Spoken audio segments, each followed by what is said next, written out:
पिछली बार हमने आप लोगों को बताया था कि ये प्रश्न कुंडली क्या होती है और कैसे बनती है। अब इससे आगे हम चलेंगे। एक बार फिर से मैं बता देता हूं कि प्रश्न कुंडली किस प्रकार से बनती है। एक आज हम एग्जाम्पल लेंगे और एग्जाम्पल से हम प्रश्न कुंडली को समझेंगे, साथ में समझेंगे उसके कुछ रूल्स एंड रेगुलेशंस। जैसे कि हर पद्धति के अपने रूल्स रेगुलेशन होते हैं, ऐसे जन्म कुंडली के प्रश्न कुंडली के भी रूल्स एंड रेगुलेशंस होते हैं। जैसे कि इस समय मान लीजिए मैं एग्जांपल लेकर के चल रहा हूँ, 9:05 पर मेरे सामने जैसे आप लोग बैठे हो, आपके दिमाग में कोई प्रश्न आता, तो जिन लोगों के पास भी इस समय सॉफ्टवेयर है जो कुंडली बना सकते हो, 21 जुलाई 2021 9:05 पर और दिल्ली डाल दीजिए। बस मुझे बताइए इस समय कौन सा लगन चल रहा है। गुरु जी, जैसे हम यहाँ मैनचेस्टर में बैठे हैं तो मैनचेस्टर डाल लें? आपने कुछ नहीं डालना, जस्ट हम एक एग्जाम्पल ले रहे हैं विनय जी, जस्ट उदाहरण, एक हाइपोथेटिकल उदाहरण ले रहे हैं ताकि जो नए लोग हैं उनको समझ आ सके कि प्रश्न कुंडली किस तरह से काम करती है और उसके रूल्स रेगुलेशंस कैसे काम करते हैं। कुंभ लगन। प्रसाद जी म्यूट कर लीजिए। चलिए, कुंभ लगन है, हम उस पर व्हाइट बोर्ड पर बनाते हैं कि कुंभ लगन आया है। अरविंद जी मुझे बताइए, आपने यदि खोला हुआ है तो उठा ले कि ये कौन कौन से ग्रह किस भाव में बैठे हैं। 11वें भाव में मंगल मून है। 11वें भाव में मंगल है और मून अच्छा, चंद्रमा है। चंद्रमा यानी कि धनु राशि में चंद्रमा है। और अपने इसमें क्या नाम 10वें में 12वें में सैटर्न है। शनि मकर राशि में है। लग्न में जुपिटर है। लगन में जुपिटर है। और फोर्थ में है राहु। फोर्थ में है राहु, यानी कि वृष राशि में राहु है। और फिफ्थ में है वीनस एंड शुक्र और मंगल। हाँ ठीक है। और सर सेवेंथ में है सर, सेवेंथ में ये तो सेवेंथ में है शुक्र मंगल, तो शुक्र मंगल सेवेंथ में। इसमें बुध है सर। और फिफ्थ में बुध है और सन है 6 में हो गए। केतु 8 में हो गया। केतु आ गया। शनि वक्री है। ये देखिए गुरु की बकरी है जो, और बुध भी अस्त है। चंद्रमा धनु राशि का है या वृश्चिक राशि का है? धनु का है सर। धनु का, ठीक है। सब बुध अस्त है। कोई बात नहीं, अभी आएंगे हम। ये कुंडली बना लीजिए, हम लोग इस पर डिस्कस करेंगे। गुरुजी जुपिटर भी बकरी है। ऐसा है, मैं सूर्य की स्थिति से ही पता लगा लेता हूँ कौन सा बकरी है।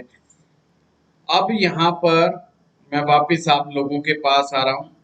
अब सभी के पास ये कुंडली आ गई है। इसमें क्या चीज इम्पोर्टेंट होती है? सबसे इम्पोर्टेंट है लगन, लग्नेश। ये आप नोट करते जाइए, ये हर प्रश्न में जरूर इस्तेमाल होगा। लगन, लग्नेश। दूसरे नंबर पर चंद्रमा, यानी कि चंद्रमा की स्थिति। और तीसरे नंबर पर कारेश।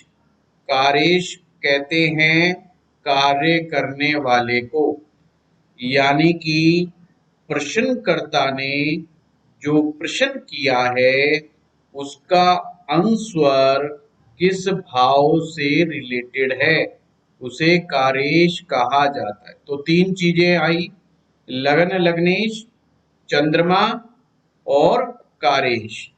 ये बहुत महत्वपूर्ण है। मैंने उस दिन भी शायद बताया होगा, नहीं तो आज फिर से मैं बताता हूँ। प्रश्न कुंडली को करते समय प्रश्न कुंडली के लिए D1 चार्ट, जो अभी की प्रश्न कुंडली चार्ट बनी है, इसको D1 चार्ट समझिए। इसी प्रकार से इसका एक नवमांश चार्ट भी बना होगा, वो नवमांश चार्ट भी एप्लीकेबल होगा, पर आज हम उसका इस्तेमाल नहीं करेंगे क्योंकि अभी शुरुआत है। हम आगे जैसे जैसे बढ़ेंगे, एक एक स्टेप आगे बढ़ेंगे, तो हम आगे बढ़ते चले जाएंगे। आज हम 3 चीजों का ही उपयोग करना सीखेंगे।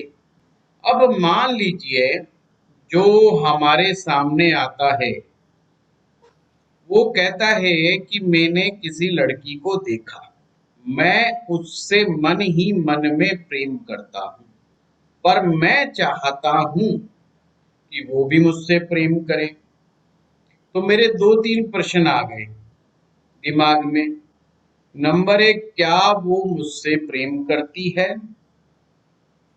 अगर करती है तो मुझे उसका जवाब कब मिलेगा? हमने यहाँ 2 प्रश्नों को उठाया कि क्या प्रेम है या नहीं, और दूसरा प्रश्न है तो उसका जवाब मुझे कब मिलेगा, या मैं खाली दिमाग से चक्कर लगा रहा हूं, वहां पर कोई लेना देना कुछ नहीं है, ये सिर्फ मेरा मति भ्रम है। हर चीज पॉसिबल है ना, तो इसीलिए अब हमने इस पर दिमाग लगाना है। सबसे पहला स्टेप नंबर 1, लगन लग्नेश चंद्रमा। अब कारेश यहाँ पर कौन हो जाएगा? सभी को मालूम है, सभी बेसिक पढ़े हुए लोग हैं। अगर किसी को नहीं मालूम तो बताइए। प्रेम का संबंध, प्रेम की बात चल रही है, कौन से भाव से निकलेगा? 7 से नहीं निकलेगा, पंचम से। 5th से। Very good. जिन्होंने भी पंचम बोला वे सभी ठीक हैं। सप्तम बहुत आगे की गाड़ी है। अब हमारे पास 3 फैक्टर आ गए, लगन आ गया, चंद्रमा आ गया, और हमारे पास पंचम भाव आ गया। हमने इनका विश्लेषण करना है। तो स्टेप नंबर 1 पर आ जाइए, लगन के ऊपर आ जाइए। लगन कौन सा निकल करके आया? कुंभ लगन निकल के आया। कुंभ निकल के आया ना। जिनके घर में से पीछे से आवाज नहीं आ रही हो वो म्यूट करके भी कर सकते हैं बात, और जिन्हें लगता है कि उनके घर के अंदर से काफी नॉइसेज आ रही हैं वो बंद करके ही रखें। हमारे यहाँ पर ये आज की प्रश्न कुंडली के अनुसार कुंभ लगन निकल के आया है। मैंने पिछली क्लास में एक सूत्र बताया था, बहुत इजी सूत्र बताया था। वैसे प्रश्न कुंडली में बहुत टिपिकल सूत्र है, ये बता रहा हूं, परंतु आपको जैसा कि मैंने प्रॉमिस किया था मैं सबसे इजीएस्ट वे ही करवाऊंगा, जिससे आपको बहुत जल्दी से जल्दी आंसर मिल जाए और आप सामने वाले को भी समझा पाए। कुंभ लगन का स्वामी ग्रह कौन? शनि। तो मैंने क्या बताया था? मंगल शनि। मंगल और शनि 2 ग्रह हैं तो मामला काफी दूर है। बताया था ना, मंगल शनि दूरे दूरे, कि जितनी पास जाओगे सामने वाला उतनी ही दूर जाएगा। पर ये चीज पलट भी सकती है। ये चीज पलट भी सकती है। कब पलटेगी वो स्थितियों को मैं बताऊंगा। पहले तो बताया था चंद्र और बुध का लगन हो तो रिजल्ट बहुत जल्दी आने वाला है। फिर बताया था अगर गुरु और शुक्र आपका लगन हो तो थोड़ा प्रयास करेंगे तो सफलता मिलेगी, और मंगल शनि का लगन हो तो प्रयास करते रहो, वो आगे बढ़ता रहेगा, कोई लेना देना नहीं है उससे। अब यहाँ पर प्रश्न ये उठता है कि अगर कुंभ लगन हो तो क्या है? कुंभ लगन यानी एरी साइन। वायु तत्व है ना, ये एयर है। 11वां एयर होता है कि नहीं होता? 3, 7, 11 एयर है। बिल्कुल ठीक, अब आप सही समझे। एयर का मतलब है हवा हवाई, कि रियलिटी है या हवा हवाई है। जो न्यूज चैनलों में काम करते हैं वो अच्छी तरह समझते हैं हवा हवाई क्या होता है। कि मार्केट में कुछ है नहीं, पर कुछ सेंटीमेंट्स हैं, तो उन सेंटीमेंट्स को हवा हवाई फैला दो। सेंटीमेंट्स हैं नो डाउट, बट उसको फैला दो ज्यादा। कितने हैं? अगर 10% है तो 100% कर दो उसको हाइप क्रिएट करवा दो। तो क्या हो रहा है यहाँ पर? वो सब हवा हवाई है। अब लगन कह रहा है ये, पर जो लगन कह रहा है, प्रताप जी कह रहे हैं 20 साल मैंने यही किया है। मैंने का मतलब मीडिया में यही किया है। मतलब प्रताप जी ने नहीं किया। प्रताप जी को कोई ब्लेम ना करे, ये हमारे टीचर हैं। अब हमारे प्रोडक्ट करना है। तो हवा का एक मतलब ये भी होता है ख्याली पुलाव, कि वो हवा आपके दिमाग में है बट रियलिटी कुछ भी नहीं। पर यदि लग्नेश अच्छा है, यानी लग्नेश वेल प्लेस्ड हो, और लगन से या लग्नेश से चंद्रमा का संबंध बन जाए, ध्यान से सुनना, लगन से लग्नेश से चंद्रमा का संबंध बन जाए, और दूसरा नंबर चंद्रमा वेल प्लेस्ड हो। पंचमेश वेल प्लेस्ड हो, पर पंचमेश लग्नेश का संबंध बन जाए और चंद्रमा उनको देखता हो, यानी किसी तरह से लगन पंचम चंद्रमा। अब देखो गोल गोल मत घूमो, शॉर्टकट में समझा देता हूं। लगन पंचम चंद्रमा अगर आपस में कनेक्टेड हैं, युति संबंध बना रहे हैं, मैं इतना मान के चल रहा हूं कि आपको बेसिक ज्योतिष का ज्ञान है कि संबंध क्या होते हैं, युति क्या होती है, दृष्टि क्या होती है, मैं ये मान के चल रहा हूं। अगर आपस में मिल रहे हैं तो हाँ, अब बात में कुछ सीरियसनेस आ जाएगी। अगर इनका आपस में संबंध नहीं है तो मामला हवा हवाई है, कोई लेना देना नहीं है। अब अगला नियम, मान लीजिए मामला हवा हवाई नहीं निकला, मतलब मामला सीरियस निकल गया और प्रश्न का आंसर आ रहा है हाँ, ये व्यक्ति इस बात को दिल से कह रहा है कि इसको उससे प्रेम है। अब ये बात क्लियर हो रही है। हम सब ये हाइपोथेटिकल कर रहे हैं, ये समझ लेना, हम सभी आज का ये हाइपोथेटिकल कर रहे हैं कि प्रश्न प्रेम से संबंधित है, और अगर आंसर ना आता है तो क्या करना है, हाँ आता है तो क्या करना है।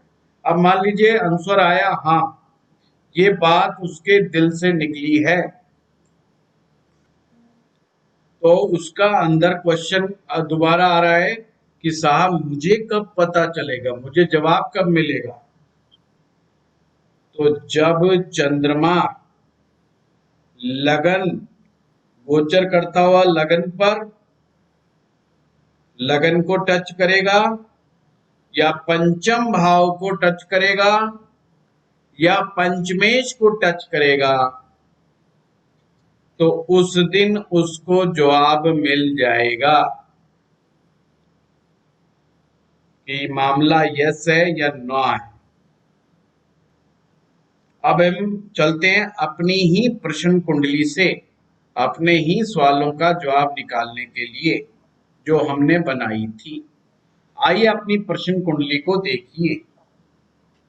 यहाँ पर लगन को बड़े प्यार से देखेंगे तो लग्नेश शनि अपने से 12वां चला गया, लग्नेश शनि अपने से 12वां चला गया। अब हमने देखना है क्या इस लग्नेश शनि का आपस में संबंध बनता है, तो हम देख रहे हैं कि बिल्कुल भी नहीं बनता। किसका सब शनि का चंद्रमा का कोई संबंध नहीं बन रहा है। चंद्रमा के डिस्पोजिटर का डिस्पोजिटर है शनि। Yes right. तो हमने देखा विनय जी, हमने बहुत टिपिकल क्लास नहीं लगानी, बहुत प्यारी प्यारी क्लास लगानी हमने यहाँ पर। ठीक है सर, नहीं आता इसलिए बोला। ये विद्वानों की सभा बिल्कुल भी नहीं है, कृपया करके ये सब देख लें। हम अपनी क्लास को कहते हैं बावलों की सभा है, बावले इकट्ठे होकर के पढ़ रहे हैं। अब यहाँ पर प्रश्न आपके दिमाग में एक आएगा कि यहाँ पर शनि वक्री हो गया। अगर कोई ग्रह वक्री हो जाए तो इसका क्या मतलब हुआ? भाई आज तो शनि हुआ, कोई भी आ सकता है प्रश्न कुंडली में तो वक्री ग्रह। मैं ये सभी चीजों के लिए बता रहा हूं। और लगन जो होता है, यानी कि लग्नेश जो होता है, प्रश्न का शरीर है। जो सामने वाले ने प्रश्न पूछा है वो उसका शरीर है, यानी उसकी बात में कोई दम भी है या नहीं है, या प्रश्न वैसे ही चिपकाया गया है, फैब्रिकेटेड क्वेश्चन तो नहीं है। फैब्रिकेटेड का मतलब चलो कुछ है मामला, पूछ लेते हैं, विश्वास तो नहीं हो रहा कि ऐसा हो जाएगा, ठीक ना, विश्वास तो नहीं हो रहा कि ऐसा हो सकता है, फिर भी पूछते हैं, यानी कि उस बंदे को अपने ऊपर कॉन्फिडेंस नहीं है। नंबर एक क्या निकल के आया? प्रश्नकर्ता के अंदर कॉन्फिडेंस नहीं है। किस बात का कॉन्फिडेंस नहीं है? कि ऐसा भी हो सकता है। हमेशा ध्यान रखिए, जब भी लग्नेश की स्थिति कमजोर आएगी तो ये प्रश्नकर्ता के कॉन्फिडेंस को शो करेगा कि कॉन्फिडेंस कमजोर है। अब मान लीजिए लग्नेश दशम में आ जाता, सोच कीजिए, तो यानी उसके दिमाग में एक चीज है कि नहीं यार ये तो काम होगा, ये तो बिल्कुल होगा काम, ये तो काम हो करके रहेगा, तो ये उसके कॉन्फिडेंस को दिखाता है। पर लग्नेश का 12वें का जाना कॉन्फिडेंस की बात को नहीं कहता। ऊपर से वक्री हो गया। वक्री हमेशा बाधाओं को, देरी को और समस्याओं को दिखाता है। अब किसकी तरफ से बाधा आ रही है? देरी किसकी तरफ से आएगी? प्रश्नकर्ता की तरफ से आएगी, क्योंकि उसमें खुद में ही कॉन्फिडेंस नहीं है कि यह मामला होगा या नहीं होगा, तो खुद ही देर कर रहा है। ये चीज स्पष्ट हो गई। और उसके हिसाब से, प्रश्नकर्ता के हिसाब से क्या है कि मामले में बार बार विघ्न आ रहे हैं, उसको मौका ही नहीं मिल रहा सही टाइम का, सही सिचुएशन का, और वास्तव में तो वो इंतजार कर रहा है कि सामने वाला पार्टी खुद ही आके कह दे। अपने में तो दम नहीं है कि अपन कुछ बोल सके या पूछ सके, अब उसमें दम नहीं है। प्रश्न कुंडली प्रश्नकर्ता की अंदर तक की मानसिकता को पकड़ के आपके सामने रख देती है। देखो, ये आज जो हमने कुंडली बनाई है, इसके सहारे हम प्रश्न के रूल भी करते चले जाएंगे। तो क्या पता लगा? उस बंदे में दम नहीं है, वो बंदा नहीं समझ पा रहा कि मतलब क्या होगा क्या नहीं होगा। वो इंतजार कर रहा है कि सामने वाली पार्टी खुद ही आके कह दे, पर ऐसी सिचुएशन नहीं पैदा हो रही, उसको ऐसा लग रहा है। अब मन देखो, ये तो था उसका हिसाब किताब अंदर, कॉन्फिडेंस, क्या वो मन से उससे प्रेम कर रहा है कि मन में क्या छिपा हुआ है? तो मन कहाँ है? 11वें भाव में, डिजायर वाले भाव में। तो इसका मतलब मन की इच्छा तो है कि ऐसा हो जाए। अब ये कंट्राडिक्शन है, विश्वास नहीं है उसे कि ऐसा हो भी सकता है, पर मन के गहरे तल में ये उसकी इच्छा है कि ऐसा हो जाए। अब चंद्रमा किसको देख रहा है? पंचमेश को चंद्रमा देखता है। अब यहां संबंध बन गया, चंद्रमा का और पंचमेश का संबंध बन गया। इसका मतलब प्रश्न पूरी तरह से निरस्त नहीं हुआ। प्रश्न कब निरस्त होगा? जब लग्नेश भी पिट जाएगा और कारेश भी पिट जाएगा, तो आप कह देंगे कि भाई मामला बिल्कुल कुछ नहीं बनना, यहां मामला गोल गोल है या कुछ नहीं होना जाना। देखो, 3 प्रकार की चीजें होती हैं, 3 काम होते हैं 3 तरह के। एक काम वो होता है जो आपको दिया जाता है कि भाई ये काम तो तुझे करना पड़ेगा। असाइनमेंट मिल जाता है ना, ऑफिस में जाते हैं, बॉस कहता है भाई ये काम तो तुझे करना ही पड़ेगा। अब वहां पर प्रश्न ही नहीं उठता कि उसको ये काम पसंद है कि नहीं है, आता है कि नहीं आता है, वो जैसे मर्जी करके दो। तो जो लगन से हमें कार्य मिलता है वो हमें असाइंड कार्य होता है। मतलब जो आप अपना अपना काम करते हो, कोई ऑफिस में है, कोई कंपनी में है, कोई कुछ भी काम, सब अपने अपने रोजगार में है, वो आपकी लगन के कारण है। एक काम होता है चंद्रमा के कारण। तो आपने क्या देखना है, चंद्रमा से दशम देखो। चंद्रमा से दशम जो भी सिचुएशन दिखा रहा है उसको प्रयास करने से, जैसे अभी आप प्रयास क्या कर रहे हो, ज्योतिष सीखने का, जो भी भाव चंद्रमा से दशम होता है यानी उससे रिलेटेड काम करने के लिए प्रयास करना पड़ता है। और तीसरा पॉइंट है सूर्य से 10वां। जो सूर्य से 10वां भाव होता है वो आपकी आत्मा की पुकार होती है कि अंदर से आवाज आती है कि बेटा तुझे यही काम करना चाहिए। तो 3 प्रकार के काम हैं। अभी मैंने जानबूझ करके यहाँ पर बताया, इसका कोई संबंध नहीं था, पर समझाने के लिए मैंने आप लोगों को बताया है कि जो प्रश्न कुंडली में प्रश्न से जो चीज आ रही है वो अलग है। अब हमने यहां देखा चंद्रमा का और बुध का आपसी संबंध बन गया, तो उसके मन के गहरे तल में तो है कि मामला ये सेट हो जाए तो अच्छी बात है। पर अब फिर प्रश्न उठता है, क्या ऐसा होगा और उसको क्या इस बात का जवाब मिलेगा? अब हमें क्या करना होगा? जीवन चार्ट होता है वो एक प्रकार से फूल है, फ्लावर है, और फ्लावर का जो फल मिलेगा वो नवमांश कुंडली के द्वारा मिलेगा। अब यहाँ पर बाधा कहाँ गई? सारी की सारी बाधा लग्नेश दिखा रहा है। एक तो वो 12वें में चला गया, ऊपर से वो वक्री हो गया, तो सारा प्रॉब्लम क्रिएट किया है शनि ग्रह ने। तो इसी से आंसर मिल जाएगा कि काम आगे बढ़ेगा कि नहीं बढ़ेगा, या मन की बात मन में रह जाएगी। तो अगर आप में से कोई व्यक्ति देख रहा है तो सिर्फ इतना देख करके बता दे कि नवमांश कुंडली का लगन क्या है और शनि की क्या स्थिति है, इतना ही हमें सफिशिएंट है। शनि तो चला गया है सप्तम में। शनि चला गया, अपनी लगन कौन सा है प्रदीप जी? धनु लगन है सर।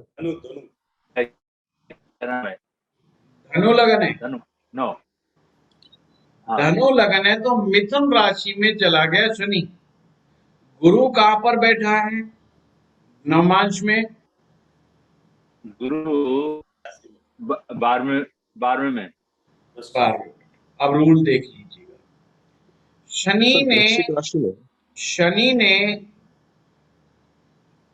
थोड़ी पावर दिखाने की कोशिश कर रहा है क्योंकि सप्तम में पहुंच गया है। यानी कि जैसे ही वो देख रहा है कि उसको लगता है कि ज्योतिषी ने बताया भाई तेरे अंदर कॉन्फिडेंस की कमी है, तू कुछ भी नहीं कर पा रहा है, तेरे को कुछ ना कुछ प्रयास करना पड़ेगा, वो थोड़ा सा हल्का सा कॉन्फिडेंस लेकर के आता है। पर लगन स्थान के ऊपर D1 चार्ट के लगन स्थान पर गुरु वक्री होकर बैठा है। अब जब भी मैं शब्द बोलूं वक्री, आपके दिमाग में आने चाहिए समस्या। जब भी मैं बोलूं कि वक्री ग्रह बैठा है तो आपका दिमाग में आना चाहिए विघ्न है, बाधा है, समस्या है। तो कहां पर समस्या विघ्न बाधा है? लगन पर। लगन क्या है? प्रश्नकर्ता का प्रश्न का शरीर है। और हमेशा याद रखिएगा बृहस्पति ग्रह नवमांशा में फलित होता है। और वो 12वें भाव में चला गया, नवमांश कुंडली के 12वें में चला गया। सर 9th हाउस में है। सर खुद के हाउस में है, वो लग्न में है, नवमांश के दिन लग्न लग्न में है। नहीं, मुझे धनु लगन बताया ना। हाँ धनु लगन में ही है वो गुरु। अच्छा, हमारे यहाँ मेरे सॉफ्टवेयर में तो उसमें दिखा रहा है। सर 12th में ही दिखा रहा है। दिखा रहे हैं सर, ये वृश्चिक पे दिखा रहे हैं तो सर द्वादश और पे वैसे दिखा भी रहे हैं। प्रसाद जी मैं बता रहा हूँ वो वृश्चिक में आएगा, क्योंकि अगर लगन में इस तरह से वक्री ग्रह हो जाए, लग्नेश भी वक्री हो जाए, लगन पर वक्री ग्रह बैठ जाए, लग्नेश पर वक्री, लग्नेश भी वक्री हो जाए, वैसे भी जो है ना रिजल्ट 0 ही आता है। इसलिए मैं बता रहा हूँ कि वो जो 12वें में गुरु बैठा है वो कहीं ना कहीं 12वें में ही बैठा है, मतलब ऐसा नहीं है कि वो लगन में आ रहा है। तो इसका क्या मतलब हुआ, जो मामला था लगन का, लग्नेश का, वो बुरी तरह से पिट गया। जब भी लग्नेश बुरी तरह से पिट जाएगा, प्रश्नकर्ता का मामला सही नहीं बनेगा, प्रश्नकर्ता का मामला सही नहीं बनेगा, यानी दिल के अरमान दिल में ही रह जाएंगे। अब हमने कुछ चीजों की फैक्ट फाइंडिंग की। क्या फैक्ट फाइंडिंग किया है?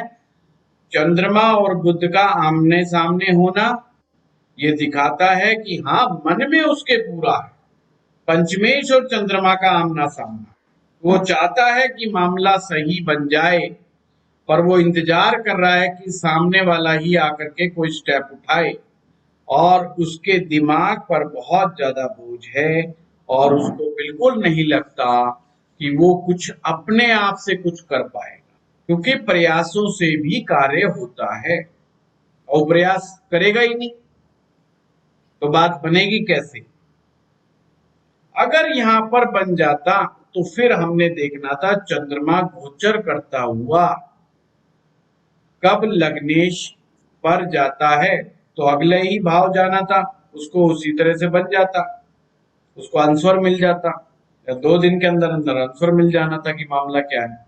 तो प्रश्न में कुंडली में हम हाँ या ना तो देखते ही देखते हैं, साथ में हम उसका समय भी देखते हैं।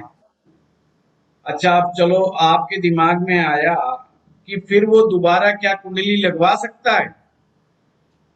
2 दिन बाद, 3 दिन बाद, 5 दिन के बाद, 7 दिन के बाद, 10 दिन के बाद, तो आप उनसे कहिए आज चंद्रमा जहां पर बैठा है, यानी प्रश्न करता हुआ जो जहां पर बैठा हुआ है, जब तक वो पूरा एक चक्कर नहीं लगा लेगा, जब तक इस प्रश्न का आंसर सेम रहेगा, there will be no change. अब देख लो ये कितने दिन में चक्कर लगाता है। 28 डेज में अपना ये चक्कर पूरा कर देता है, तो 28 दिन तक उसका मामला ऐसा ही रहना, ऐसा ही रहने वाला, वो प्रश्न का असर उसके ऊपर रहेगा। इस बीच में वो कुछ भी करने का प्रयास करेगा, प्रयास में विफलता ही प्राप्त होनी है। ये एक एग्जाम्पल हमने लोगों ने लिया था। अभी मैं तो आपको पता ही मेरी आदत, कोई चीज कैसे शुरू करता हूँ, कोई चीज कैसे शुरू करता हूँ, और बीच में से इतने प्यार से समझाता हुआ ले जाऊंगा आप लोगों को, आपको ये सब्जेक्ट टिपिकल लगेगा ही नहीं। सर सचिन बोल रहा हूँ। हाँ सचिन बोलो।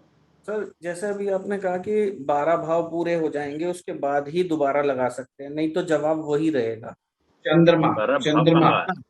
चंद्रमा अगर पूरे साइकिल 28 दिन में कर लेगा, लेकिन अगर चंद्रमा जैसे 3-4 हाउस बदल लेगा नहीं, तो उससे कुछ नहीं होगा, जवाब चेंज नहीं होगा। टाइम नोट कर लेना पड़ेगा, उसी टाइम का उससे जवाब में चेंज नहीं आएगा कोई भी, ऐसा कुछ नहीं आना। अच्छा। तो अगर यस होती, मान लीजिए सोच कीजिए कि लग्नेश ठीक पोजीशन पे आता, चंद्रमा का भी बलाबल अच्छा आता, पंचमी भी ठीक हो जाता, तो पहला तो ये बात आता कि हाँ ये मामला आपका बन सकता है, ये प्रेम संबंध बन सकता है। फिर सेकंड क्वेश्चन आता बंदे के दिमाग में कि मुझे कब जवाब मिलेगा, मुझे कब पता चलेगा कि वो बिल्कुल रेडी हो गई है। उसने खुद से कहा बिल्कुल ओके है जी मामला, तो वो उसका सवाल का जवाब उसे जब मिलेगा जब चंद्रमा गोचर करता हुआ लग्नेश, पंचमेश या पंचम भाव पर आएगा, तो इतने दिन के बाद उसे कि अगर वो बात करे तो उसको यस हो जाएगी। जैसे उसको कहे भाई 4 दिन के बाद जा, तू 4 दिन के बाद बात कर, तेरी बात पक्के तरह से हो जाएगी, वो बिल्कुल यस कहेगी तुझे। बिल्कुल सही है सर। हाँ, तो वो बिल्कुल यस हो जाएगा ऐसे। लेकिन सर मतलब वो दोबारा से प्रश्न कुंडली लगवाना चाहता है और 4 दिन बाद वो पंचमेश के साथ है।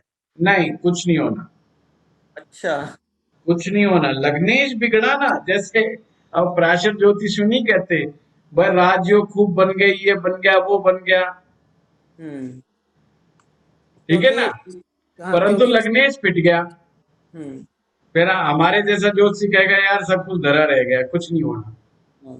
क्योंकि मेरी मदर जब अभी एडमिट थी, मैंने जब सबसे ज्यादा परेशान था, मैंने 2-3 बार प्रश्न कुंडली लगाई, हर बार लग्नेश पिटा हुआ निकला, हर बार एर्थ में गया। प्रश्न कुंडली जब लगाते हैं, जब लोग जानबूझ के लगाते नहीं है कि वक्री चल रहा है कोई ग्रह, तो लगाते नहीं। नहीं, वो तो गलत चीज है, लगनी चाहिए रैंडम, जब दिमाग में कोई चीज आ जाए तब। एक काम जरूर किया जा सकता है, जैसे कोई व्यक्ति आपका खास अपनी जन्म पत्रिका दिखाने आ जाता है जी, तो आप सबसे पहले प्रश्न कुंडली खोल लो। अगर आप देखते हैं लगन पर कोई वक्री ग्रह आ रहा है, लगन पर कोई नीच राशि का ग्रह आ रहा है, या लगन पर पाप ग्रह उस समय गोचर कर रहा है, तो भूल करके भी कुंडली ना देखो। अगर ऐसी कुंडली है जिसको आप डेप्थफुली देखना चाहते हो, क्योंकि नहीं तो वो कुंडली अच्छी तरह से मामला नहीं बन पाएगा, आपकी प्रेडिक्शंस गलत होने के चांसेस बढ़ जाएंगे। आप उन्हें कहिए कुंडली रख दीजिए, आप इतनी देर के बाद आइए। जब देर कितनी देर बाद बुलाना है, जब लगन बदल जाए, ऐसा जरूर कर सकते हैं। पर ये उस केस में जो पूरी कुंडली दिखाते हैं, दशा दिखाते हैं ना, ये वहां पर आपने अप्लाई करना है। ठीक है, ठीक है। ठीक। और किसी का कोई प्रश्न है, फिर अपन आगे बढ़ रहे हैं अगले नियम में। सर मोहित बात कर रहा हूँ। हाँ मोहित बोलो। सर मेरा एक क्वेश्चन ये था, जैसे नवमांशा में आपने बताया था कि लग्नेश जैसे चतुर्थ भाव में आ गया, तो ऐसे में नवमांशा में क्या क्या देखना पड़ेगा? बृहस्पति और लग्नेश की स्थिति देखेंगे? मोहित, हम प्रश्न जो पूछ रहे हैं ना, उसके हिसाब से हमने नवमांशा का इस्तेमाल करना है। अभी हमने देखा D1 में लग्नेश पिट गया, वो पिट गया, उसको जिंदा केवल नवमांश भाव ही कर सकता है। जो ग्रह नवमांशा में पिटेंगे उनको कोई नहीं बचा सकता। जो ग्रह लगन में पिट जाएंगे यानी D1 में पिट जाएंगे, उनको नवमांशा बचा सकता है। ये सूत्र हमेशा याद रखना। नवमांश में पिटने वाले ग्रह को कोई नहीं बचा सकता, D1 चार्ट में पिटने वाले ग्रह को नवमांश बचा सकता है।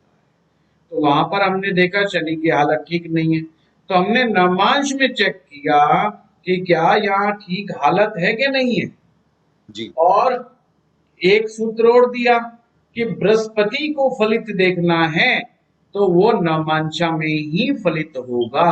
अपना एग्जैक्ट रिजल्ट बृहस्पति कहां पर दिखाएगा, वो आपकी नवमांश कुंडली ही बताएगी, ना कि D1। बृहस्पति शुभ भाव में बैठता है, त्रिकोण में बैठता है, तो वहां पर शुभता बढ़ सकती है, बढ़ सकती है। अगर बृहस्पति नवमांश में 6ठे भाव में आ गया, 12वें में, 8वें में आ गया, तो मामला गड़बड़ हो जाएगा, या पाप ग्रह के साथ आ गया जी, वही मैं सोच तो गुरु अच्छा असर नहीं देगा। कई बार आप देखेंगे किसी किसी के लगन में गुरु बैठा होता है या पंचम में होता है, नवम में होता है, पर वो एक नंबर के अधर्मी होते हैं, मांस खाएंगे, दारू पिएंगे, पढ़ाई नहीं करेंगे ढंग से, हो हल्ला, सारे उल्टे सीधे कर्म करेंगे। शास्त्र में लिखा हुआ इन भावों में बैठा हुआ गुरु इंसान को संत बनाता है, महंत बनाता है, विद्वान बनाता है, योगी बनवाता है, और उनका कोई भी लक्षण मैच नहीं कर रहा होगा, तो आप क्या कहेंगे कि भाई ये पता नहीं कुंडली कहाँ से कैसे आ गई। उसी समय मैं तो हमेशा नवमांश में ही देखता हूँ गुरु को। नवमांश में देखो कि गुरु के क्या हालात, अगर नवमांश में वो सही है, फिर बेशक D1 में बेशक वो नीच का हो, कोई फर्क नहीं पड़ना, उस व्यक्ति के अंदर महानता के गुरु होंगे। अगर नवमांश में गुरु अच्छा है तो पाप ग्रह सूर्य मंगल राहु केतु शनि को मानेंगे। हाँ, सिर्फ मंगल शनि राहु केतु, सूर्य को नहीं। सूर्य नहीं। सूर्य क्रूर है, पाप नहीं। ठीक, थैंक यू सर। ओके, एक क्वेश्चन और था, ये सचिन जी ने पूछा कि ये कब तक कुंडली फिर नहीं देखनी अगर वो लगन में प्रश्न कुंडली में आता है। मैं क्या बोला प्रवीण जी, दोबारा बोलिए स्पष्ट रूप से। मैं कह रहा हूँ जो सचिन जी ने क्वेश्चन पूछा था उसी से रिलेटेड है कि अगर पाप लग्नेश को प्रश्न कुंडली बनाते हैं, अगर लग्नेश में पाप ग्रह या कमजोर या वक्री आता है तो कब तक वो नहीं देखनी है। नहीं नहीं नहीं नहीं, ये सचिन जी का प्रश्न नहीं था, मैंने अपनी तरफ से प्रश्न क्रिएट किया था कि मान लीजिए आप अपने मान लीजिए सोनिया गांधी आपके पास कुंडली भेज दे और आप गौर को कहे जी बताओ, अब आप चाहते हैं कि इस कुंडली में मेरा फलित बिल्कुल भी खराब नहीं होना चाहिए, मैं चाहे 5 पॉइंट बताऊं पर 5 एकदम सटीक जाने चाहिए, तो आप सबसे पहले प्रश्न कुंडली लगाओ। अगर उसमें लगन में वक्री ग्रह, नीच के ग्रह आ रहे हैं, लग्नेश वक्री आ रहा है, तो कुंडली उस समय मत देखो। जब वो लगन बदल जाए तो उसके बाद ही कुंडली को देखना आरंभ करना, नहीं तो हो सकता है 5 बातें कहो 5 ही उल्टी पड़ जाए। सोनिया गांधी अपने इटली वाले भैया को भेज दे कि बंदे को ढूंढ के लेके आओ। तो ये उस केस में मैंने बताया था, ये सचिन का प्रश्न। ठीक है, ठीक है, चलिए आगे बढ़ते हैं। अब प्रश्न उठता है सर, एक प्रश्न है सर, एक क्वेरी है। आज मैं बोल रहा हूँ 2-2 बार कि आप फिर बोलते रहिए। बोलो, जल्दी बोलिए। हाँ, मैं पूछ रहा हूँ सर।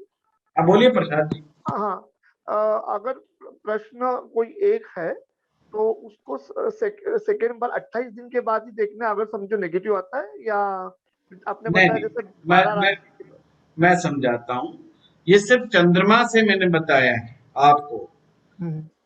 वो कहने का मतलब है, वो ये आदमी कह रहा है कि आपने पंडित जी बता दिया कि इस मामले में कोई दम नहीं है, ये प्रेम संबंध नहीं बनने वाला, तो मैं इसे कितने दिन तक मान के रखूं, मतलब आज के प्रश्न का इफेक्ट कितने दिन तक रहेगा। यानी कि अब वो इस बीच में चाहे शीर्षासन कर ले तो भी उसको इस मामले में कोई फायदा नहीं होना, ये उस बात का मैंने जवाब दिया है।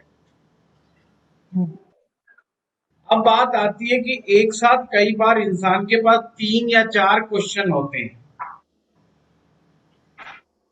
कि वो नौकरी से रिलेटेड भी प्रश्न पूछना चाह रहा है, वो प्रश्न जो है अपने जो है शादी से रिलेटेड भी उसके पास क्वेश्चन है, और उसको मकान भी चेंज करना है, और कभी कभी तो प्रश्न ज्यादा भी होते हैं। हमें क्या करना है? हमें करना चाहिए एक समय पर एक ही प्रश्न करना चाहिए। फिर भी अगर प्रश्नकर्ता की गंभीरता को देखते हुए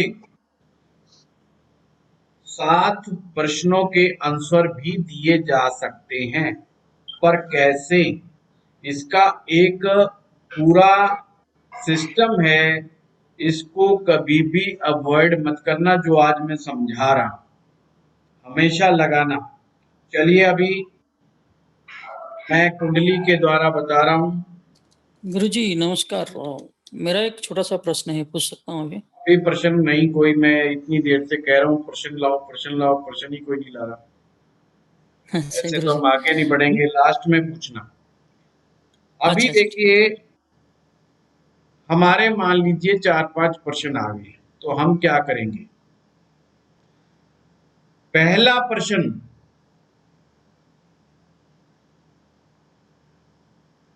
लगन कुंडली,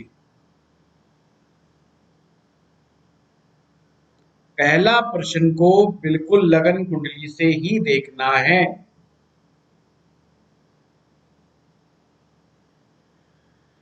सेकंड प्रश्न चंद्र कुंडली,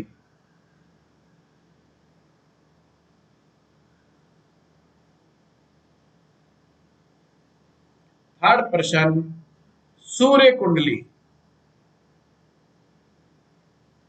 फोर्थ प्रश्न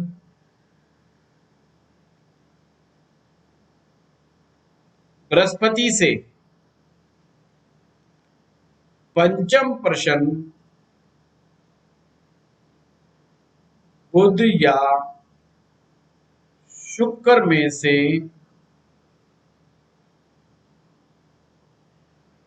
ज्यादा बली हो।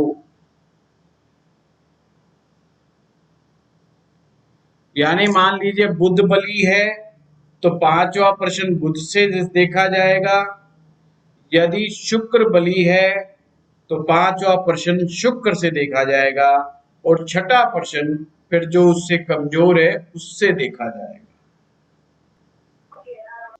ये उतार लिया आप लोगों ने? जी सर। सातवां ये मंगल या शनि से नहीं आएगा सर? जी रहने दो, इतनी ज्यादा प्रश्नों का क्या करोगे जगदीश जी? नहीं ठीक है मैम। 5-6 तक ही चल लो, आगे बच्चा बताएं। छठा सातवां यूं तो बंदा लगा ही रहेगा। सही बात। कभी कभी क्या होता है जगदीश जी, बावले भी आ जाते प्रश्न पूछने, और बावले नहीं मानते 20 प्रश्न तक भी। कुछ लोग वैसे कहिएगा 12 प्रश्न है।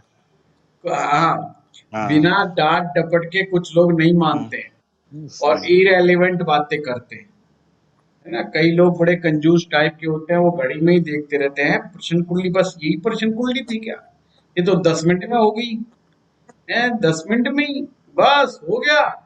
अरे यार अब क्या पूछूं इस बंदे से? मतलब मेन पर्पज होता है तंग करना सामने वाले को, कि तंग कैसे करूं। तो फिर वो कहेंगे जी हमारे पड़ोस में कुतिया ब्याई है, उसने 3 नर दिए हैं, 4 मादा दिए हैं, कितने उसमें से बचेंगे? वो ज्योतिषी भी चक्कर लगा रहा है और वो भी चक्कर लगा रहा है। तो देखिए इसीलिए हमेशा शुरुआत में ही शास्त्र में बताया है प्रश्न निष्ठा के साथ पूछा जाना चाहिए।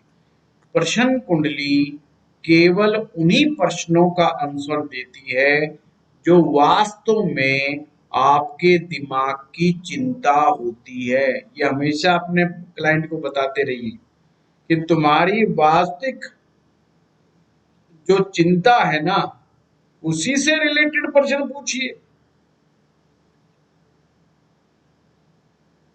मान लीजिए आपका बच्चा बाजार गया और बाजार का 10 मिनट का रास्ता है, 2 घंटे हो गए वापस नहीं आया।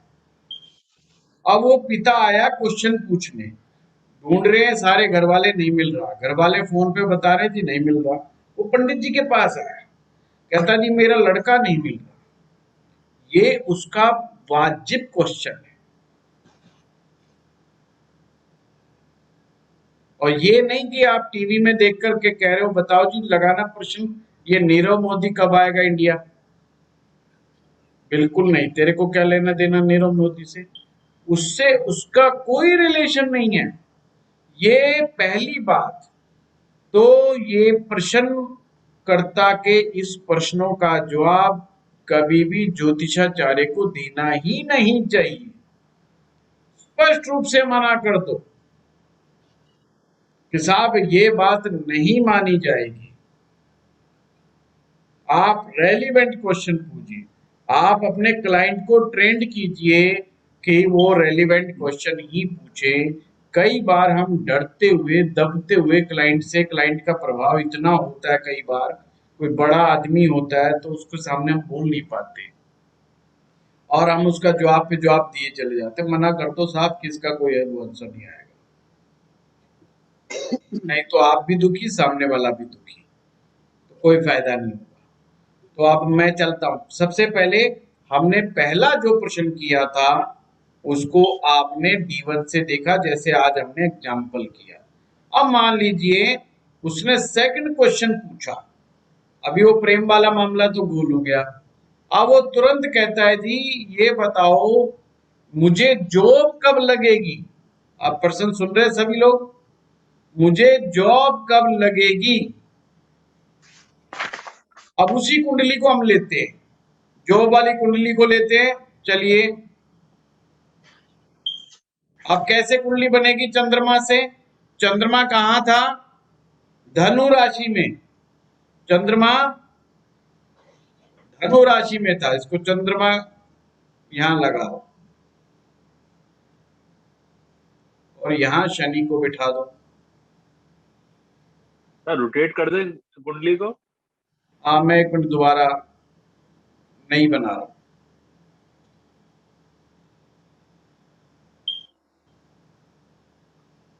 धनु लगन की कुंडली बना लो अब की बार।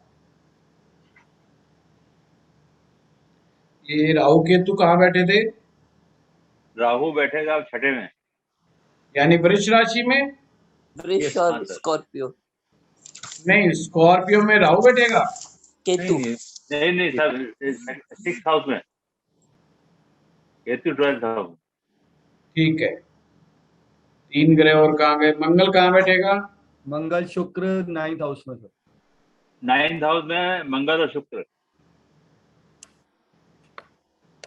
और सूर्य 8th हाउस में। सूर्य कहाँ पर है, अष्टम। अष्टम में, सूर्य अष्टम में। अब देखिए प्रश्न क्या है, जॉब का। जॉब कब मिलेगी। अच्छा एक बात बता रहा हूं मैं, ये सब चैप्टर मैं एक एक अलग अलग कराऊंगा। अभी हम एग्जाम्पल कर रहे हैं, पर मैं जॉब का बिल्कुल अलग करवाऊंगा, शादी का अलग कराऊंगा, प्रेम संबंधों का अलग चैप्टर कराऊंगा। ये सब एक एक करना हो। आज तो सिर्फ आपको समझा रहा हूं कि कैसे हम लोगों ने इसको आगे बढ़ाना है। अब हमारा दूसरा प्रश्न जो आया है जॉब कब मिलेगी का, वो चंद्र कुंडली से आया निकल करके। तो हमारा सूत्र वही रहेगा, लगन लग्नेश चंद्र और कारेश। लगन लग्नेश चंद्र कारेश। अब चंद्रमा तो लगन में आ गया, चंद्र कुंडली के आते ही हर एक व्यक्ति का चंद्रमा लगन में आ जाएगा। पर कभी कभी क्या होगा, पाप ग्रह से भी पीड़ित होगा। किसी किसी का शनि के साथ चंद्रमा के साथ शनि आ जाएगा, किसी के चंद्रमा के साथ राहु आ जाएगा, किसी के साथ केतु आ जाएगा, तो ये भी पॉसिबल है। तो हम देख रहे हैं कि लग्नेश कहाँ गया है, गुरु तीसरे भाव में। लग्नेश कहाँ गया है, गुरु तीसरे भाव में। क्या हो गए, रेट्रो होकर। अब यहां पर कारेश कौन बनेगा, 10th house. 6th house Lord sir. 6th house नौकरी। अच्छा, वीनस बनेगा सर। ठीक है जी, मान लिया आपकी बात। अब वीनस कहां पर बैठा हुआ है, 9th हाउस में। किसके साथ बैठा हुआ है, मंगल। मंगल यहाँ पर क्या हुआ, अब यहाँ पर देखिए त्रिकोण में आ गया, ट्राइंस के अंदर आ गया। मंगल और वीनस एक साथ बैठे हैं, यानी छठा और पांचवा एक साथ यहाँ पर बैठा है। सर द्वादश भी हो गया है जी, 12th हाउस लॉर्ड भी हो गया। हाँ 12th भी हो गया।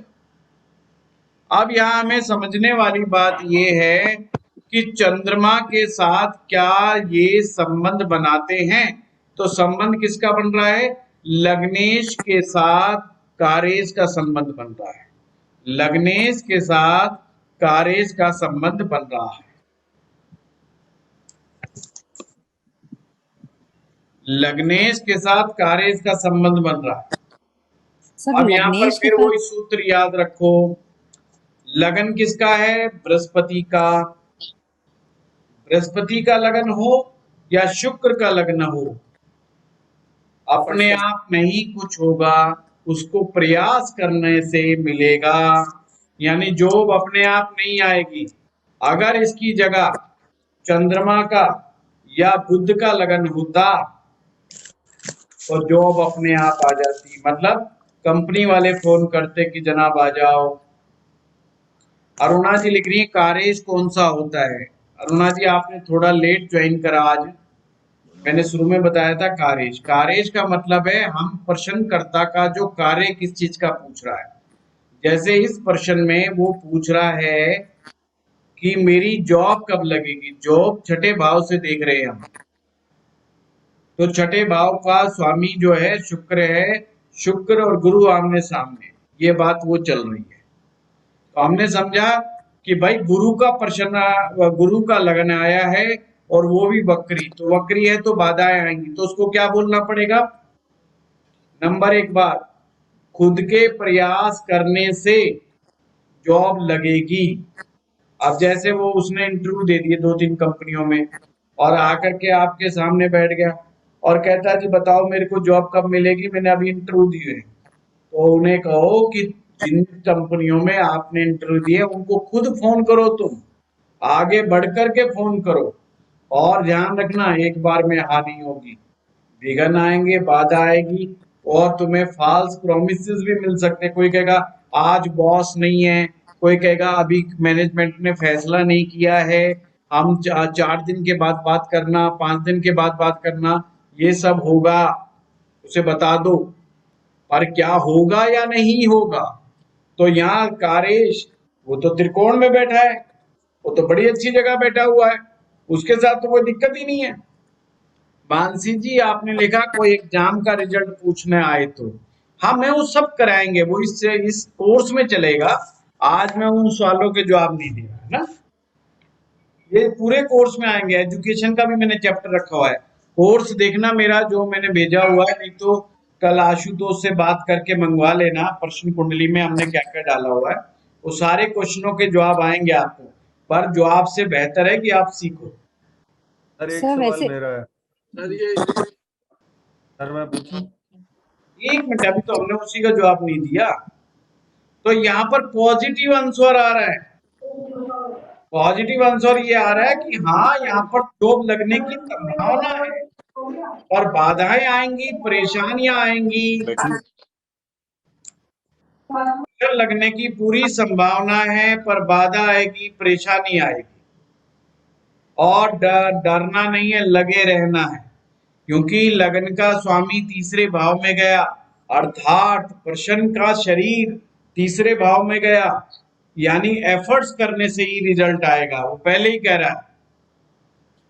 अब वो कहता है जी ठीक है आप कहते हो तो मैं कंपनी को वापस फोन कर करके पूछ लेता हूं कि मुझे कब जॉब दे रहे हो आप, पर मुझे वास्तव में कब पता लगेगा कि मुझे जॉब कब लगेगी। अरुणा मल्होत्रा जी आप बिल्कुल भी फिक्र ना करें, आपने लिखा है D9 का नहीं पता, घबराए नहीं, आप मुझे अलग से लिखिएगा, मैं आपको कुछ वीडियो भेजूंगा, आप आराम से धीरे धीरे सीख जाएंगे। इसमें बहुत बार D9 का प्रयोग होगा। अभी तो शुरुआत है, आज ये दूसरी क्लास है मात्र, घबराए नहीं, कोई बात ऐसी अगर आप नए हैं तो। सर एक प्रश्न पूछते सर। लाइव, एक मिनट प्रसाद जी, जब मैं लाइव क्लास कराता था तो कोर्स आधा हो जाता था और बिल्कुल नया आदमी आके कहता जी मैं सीख जाऊंगा, मैं कहता आजा बैठ जा, और जब पूरा होता था मैं कहता सीख गया, कहता हाँ जी सीख गया। क्योंकि ज्योतिष में रिपीटिशन बहुत है, तो घबराने की जरूरत नहीं। अब मैं उसी बात पे आ रहा हूं, तो कैसे देखेंगे जॉब कब लगेगी ना, जॉब का जवाब कब आएगा? चंद्रमा घूमता घूमता जब छठे भाव पर आएगा, छठे भाव को टच करेगा, उस दिन उसको आंसर मिलेगा। उससे पहले वो चक्कर ही काटता रहेगा, उसको आश्वासन ही मिलता रहेगा, और उसे कहो एफर्ट्स करोगे तो मिलेगा, नहीं तो नहीं मिलेगा। अगर वो कहता है मैं यार चुपचाप बैठा रहता हूँ, पंडित जी ने कहा 6 दिन के बाद आंसर आएगा या 12 दिन के बाद आपको जवाब मिल जाएगा, और उसने एफर्ट्स नहीं किया तो जॉब नहीं लगेगी, ये ध्यान रखना, उसको समझा देना, फिर उसका आंसर ना में आ सकता है, जॉब तो उसको मिल जाएगा। तो ये कार्मिक है, उसे एफर्ट्स करना पड़ेगा। अब एक प्रश्न यहाँ पर उठ सकता है, एफर्ट्स कम करना पड़ेगा कि ज्यादा करना पड़ेगा? सिंपल, आप नवमांश में जाओ और गुरु की स्थिति देख लेना, गुरु की स्थिति अगर अच्छी है तो आपने कहना यस कम करना पड़ेगा, बुरी है तो नहीं ज्यादा करना पड़ेगा, बस आपने इतना ही करना और आपको जवाब मिल जाएगा। पहला प्रश्न लगन से, दूसरा चंद्रमा से, तीसरा सूर्य से, चौथा गुरु से, बिल्कुल ये सीरीज याद रख लो। और पांचवा बुध और शुक्र में से जो ज्यादा बली हो, और बली देखने का एक ही तरीका, D1 में देखो और D9 में देखो कौन से ग्रह की दोनों की सिचुएशन कितनी अच्छी है, जो भी ज्यादा आपको बली दिखाई दे उसी से क्वेश्चन पांचवा लेना है। सिंपल सिंपल सूत्रों से करवाऊंगा, आप चिंता मत कीजिए। आप एक एक करके प्रश्न पूछिए ताकि मैं बताऊं। गुरुजी, जब गुरु की मोहित, मैं ये सब चीजें बताऊंगा, अभी तो मैंने कहा ना आज तो क्लास ही दूसरी है। ये मेरा लगता पहली बार मेरे चेले बने हो लेकिन मेरे चेले जो पुराने सब शांत चित्त बैठे हुए हैं, उनको कुछ पता है तो भी, नहीं पता है तो भी, उन्हें पता अपने आप करवा देगा। सर एक बात पूछूं सर, क्वेश्चन है, रसा बोल रहा हूँ सर। यहाँ पे कार्य 6th हाउस है, शुक्र, अगर क्या हमें 5th हाउस उसका 12th हाउस हो गया तो मंगल उसका अधिपति हो गया, लॉर्ड हो गया, जो मंगल और शुक्र साथ में बैठे हैं, means 6th house lord with 12th house lord, तो उस 5th हाउस को बाधा देता है because to the job, loss of house है। तो ये हमें कंसिडर करना चाहिए या नहीं इसके अंदर प्रश्न कुंडली में? बहुत अच्छा प्रश्न पूछा है प्रसाद जी। जैसे कि मैं अक्सर कहता हूँ, कुंडली देखने के कई तरीके, सारे म्यूट कर जाइए, नहीं तो मैं सबको ऑल म्यूट कर दूंगा। कुंडली को देखने के कई तरीके हैं, आप चाहे ऐसे पकड़ लो या सीधा, जैसे मैंने कहा लग्नेश तीसरे भाव में और वक्री है तो विघन दिखा रहा है, बाधा दिखा रहा है, चाहे आप वैसे पकड़ लो कि वो उसको बाधा देगा, जैसे आपने पकड़ा कि छठे भाव के साथ पंचम भाव बैठा है क्योंकि वो उसका 12वां तो उसको बाधा देगा। तो हम भी यहाँ पर जो निकाला है वो यही निकाला है कि बाधा है, उसको सॉफ्टली काम नहीं मिल रहा, सॉफ्टली जॉब नहीं मिल रही है, उसको प्रयास करने पड़ेंगे, बार बार प्रयास करने पड़ेंगे, ज्यादा प्रयास करने पड़ेंगे तो जॉब लगेगी, और अगर प्रयास नहीं करेगा तो जॉब नहीं लगेगी। ये लास्ट में हमने रिजल्ट निकाला है। तो 12th हाउस तो लॉस है ना, तो लॉस तो नहीं देगा जॉब ना? नम भाव में भी तो बैठा है ना प्रसाद जी, ये तो देखो भाव का बल भी तो मिलेगा। ओके, अगर ग्रह किसी अच्छे भाव में जाके बैठ जाता है तो उसको भाव का भी तो फायदा होता है। ओके सर, नवमांश में जुपिटर। जी प्रताप। गुरुजी, नवमांश में गुरु देख के बताते हैं कि ज्यादा मेहनत करना पड़ेगा या कम मेहनत करना पड़ेगा, तो अभी जैसे प्रश्न में, हमारे प्रश्न कुंडली में जो आया, आप पहले प्रश्न को समझिए, प्रश्न सेकंड चल रहा है, पहला नहीं चल रहा, चंद्रमा से चल रहा है और उसका लग्नेश है ये जॉब का। जी, लगन का स्वामी तीसरे में गया, वक्री हो गया, तो बाधा भी ज्यादा है। Yes sir. परेशानियां भी ज्यादा है। Yes sir. ठीक है ना? तो वो तो आ रहा है। अब हम गुरु किस लिए देख रहे हैं कि कितनी ज्यादा है, हाउ मच। Ji sir. सामान्य सा है कि 1-2 बार कॉल करना पड़ेगा या कई बार कॉल करना पड़ेगा, उसके रेफरेंस में हमने देखना। तो गुरु को वक्री माने, वक्री से कोई मत लेना देना नहीं है नवमांश में। क्यों नहीं है? नवमांश में नहीं, वो लगन में देख तो लिया वक्री। ये सर गुरु तो लग्नेश की वजह से देख, गुरु की दशा में ही इसको जॉब मिलेगा। सर गुरु को लग्नेश की वजह से देख रहे हैं या फिर नहीं, आप गुरु को लग्नेश की वजह से देख रहे हैं प्रताप जी। अगर चंद्रमा मान लीजिए मंगल की राशि में होता तो फिर मंगल को देखते हैं। फिर मंगल को देखते, आप एग्जैक्ट सही समझे। जी जी गुरुजी नमस्कार। नमस्कार। प्रणाम गुरुजी। गुरुजी गुरु तो मराकासन भी है क्या तीसरा है? में, मराकासन भी है ना तीसरा में। मराठा संधि क्या चीज होती है? मरकासन मरणासन अच्छा, मरणासन मरणासन। अच्छा, मरणासन। मरणासन तो ये देखना पड़ेगा ना मंगल निकाल रहा है कि नहीं, यहाँ नहीं माना जाएगा मरणासन। ठीक है, ये मरणासन का कंसेप्ट D1 का है। गुरु जी एक क्वेश्चन ये था कि ये तो नौकरी के लिए, अगर कोई पूछता है कि काम धंधा कैसा चलेगा तो भी इससे ही पता चला। नहीं, काम धंधे के लिए 10वां भाव। अच्छा, काम धंधे के लिए। सर इसमें चंद्रमा को कंसीडर करना है कि 8th हाउस का स्वामी, उसको कंसीडर करना है या नहीं करना? किसको? चंद्रमा 8th हाउस का स्वामी, इसको इससे कंसीडर करेंगे या सिर्फ वैसे ही देखेंगे? नहीं, तो जब चंद्रमा से देखेंगे तो चंद्रमा लगन पर ही आएगा, तो ये नहीं कहना ये भाव का स्वामी है। उसको ये तो नहीं देखा जाएगा किस भाव का स्वामी। नहीं। सर ये जब हमने चेंज कर दिया मतलब मून से देखा तो मून लग्नेश हो गया, तो फिर हम जुपिटर को क्यों वो कंसीडर कर रहे हैं? कौन सज्जन बोल रहे हैं ये बात, थोड़ा सा बताइए। मैं नितिन बोल रहा हूँ। हैं? नितिन बोल रहा हूँ। नितिन, ये लग्नेश देखिए लगन पर गुरु चंद्रमा बैठा है, लग्नेश तो गुरु ही है। हाँ तो पर सर उसी हिसाब से फिर मेरा जो वीनस है जिसको हम कह रहे हैं कि अब वो त्रिकोण में आ गया, तो वो तो इसलिए चेंज हो गया क्योंकि हमने लग्नेश ही चेंज कर दिया। हमारा पहले लग्नेश तो जुपिटर था। आपका थोड़ा लगता है कि अभी बेसिक कंसेप्ट क्लियर नहीं है, इसलिए आप ये पूछ रहे हो।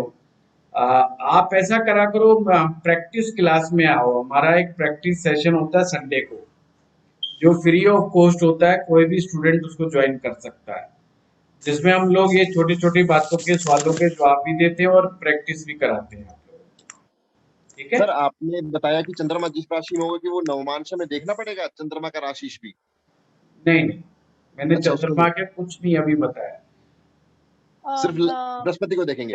जितना मैंने बताया उसको पकड़ लो। ठीक है सर, ठीक। जिसको जितना बताया उतना ही पकड़ो, ज्यादा मत पकड़ो। गोल गोल घूम जाओगे और मुझे गोल गोल घुमा दोगे।